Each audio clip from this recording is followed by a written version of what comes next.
Magandang araw po sa inyong lahat. Andito na naman ako sa harap ninyo para magbigay na naman ng isang impormasyon na baka hindi nyo pa nalalaman. Pero bago ko simulan, humihiling lang po ako ng kaunting pabor na i-subscribe ang malit na channel ni Ate Stella ninyo. Guys, huwag na tayong paligoy-ligoy pa. Simulan na natin ang ating topic ngayon.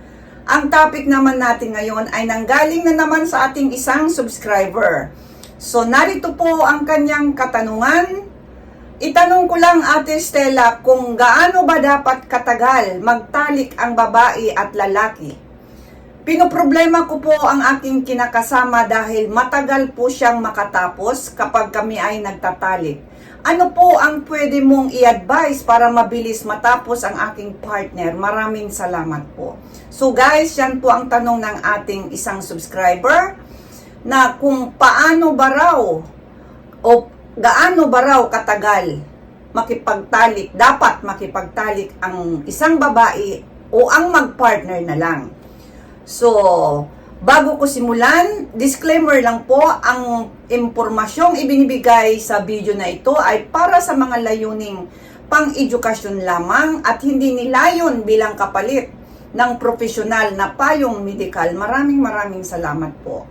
So, guys, walang eksaktong tamang tagal ng pagtatalik dahil ito ay nagbabago depende sa personal na kagustuhan ng bawat magpartner. Gayunpaman, may ilang mga pananaw mula sa mga pag-aaral at eksperto. So, narito ang mga ilang pananaw ng mga pag-aaral at eksperto ay ayon sa number 1.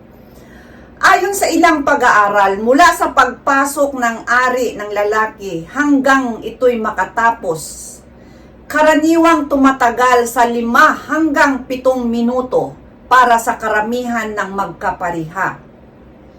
Kung isama ang romansa o foreplay na tinatawag, tulad ng halik, himas o sensual na gawain, maaring umabot ng 15 to 30 minutes o higit pa. So, ang ibig sabihin, kapag normal lang na walang romansa, umaabot sa normal lamang na 5 hanggang 7 minuto lamang. Ito po ay ang normal na pwedeng mangyari sa magkapariha hanggang makatapos.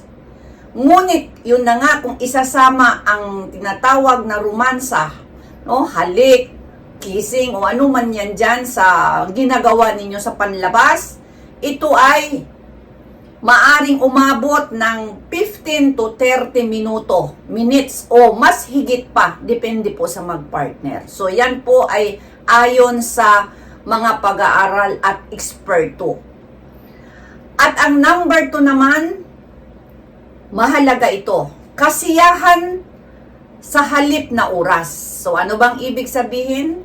Ang ilang magkapariha ay mas gusto ng mabilisang pagtatalik, habang ang iba naman ay mas nasisiyahan sa mas mahaba at masayang karanasan. Gayunpaman, ang kalidad ng pagtatalik ay mas mahalaga kaysa tagal nito.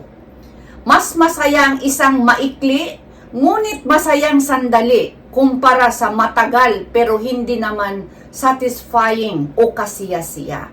So, ang ibig sabihin guys, kahit po siya maikli, kung lahat naman ay nagagawa ninyo, nandoon na kasama na ang romansa, lahat-lahat na nandoon na, yun ang tinatawag na kung satisfying naman yung ginagawa, okay na po ang maiksi.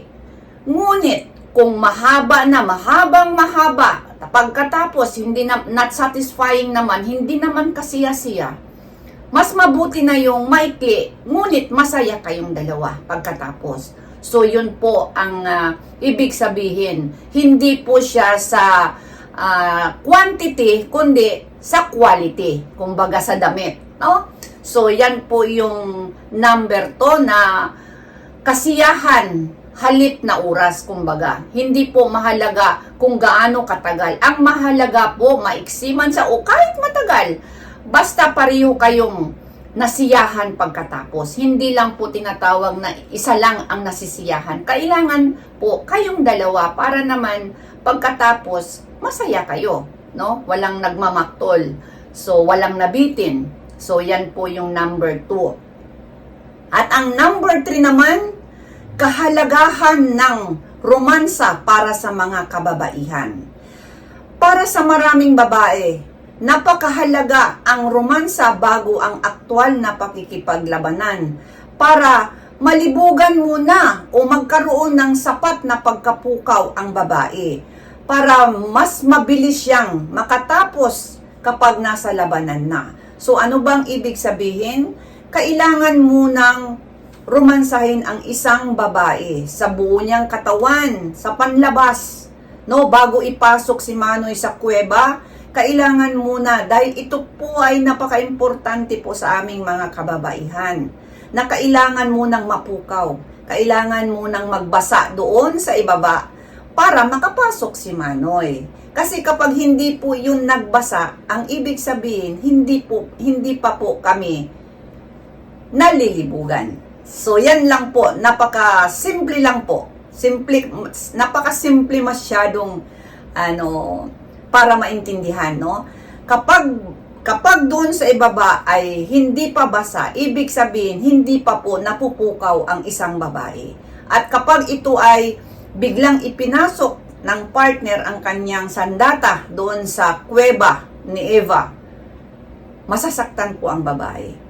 Malaki man yan o maliit man yan, yung sandata na yan, kapag hindi nagbasa ang bulaklak, talagang aayaw siya. Pwede pong puwersahan, ngunit mapupunit, masusugatan, magdugo ang kalalabasan. Kaya kailangan mo na, yun na nga, na halikan muna, tainga sa mga liig, sa kanyang kabulubundukan, himas-himasin yan, o anong gagawin mo dyan. Ibigay nyo ang tudong performance doon sa labas, sa mga sensitibong lugar ng mga kababaihan.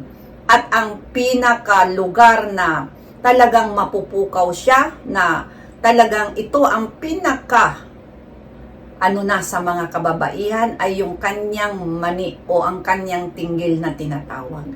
Kapag doon ay nakafocus kayo mismo bago nyo ipasok si Manoy, tsak, 100% hindi po magtatagal ang babae, talagang makakaraos na siya. At kahit hindi nyo pa po ipapasok si Manoy, pwede na po siyang makaisa kahit hindi pa sa aktwal na labanan. At pwede siyang makadalawa, pwede siyang makatatlo kapag tuloy-tuloy ang inyong ginagawa at hanggang maipasok nyo ang inyong piston sa loob.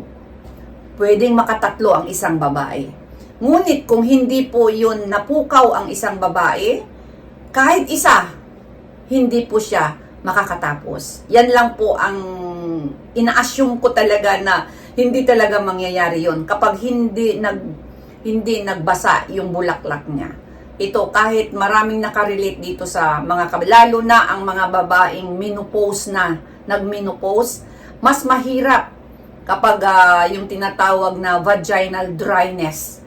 Kaya mga guys, pwede nating gawin yung napakagandang performance natin. Hindi lang po yung sasakyan na lang natin ng ating partner. Tapos kapag tumigas na si Manoy, sabay pasok, ang mangyayari niyan, sa susunod, aayaw na ang inyong partner. Aayaw na siya. Hindi po dahil hindi kayo mahal, kundi dahil nasasaktan po siya. Hindi po siya komportable. Kaya, mas maigi na ito sa mga nakakakita na wala pang mga idea, no? Alam ko, marami naman ding lalaki na talagang sanay na kung saan ang mga lugar o bahagi ng babae na ginagawa nila ng paraan para ito po'y mapukaw. Pero doon sa mga wala pang gaanong karanasan, ito na po, chance na po ninyo kung makita nyo ang ang video na ito. Maraming salamat sa inyong lahat at doon sa nagtanong, maraming salamat sa iyo. At sa susunod, ang inyong lingkod, si Ate Estela. Bye-bye!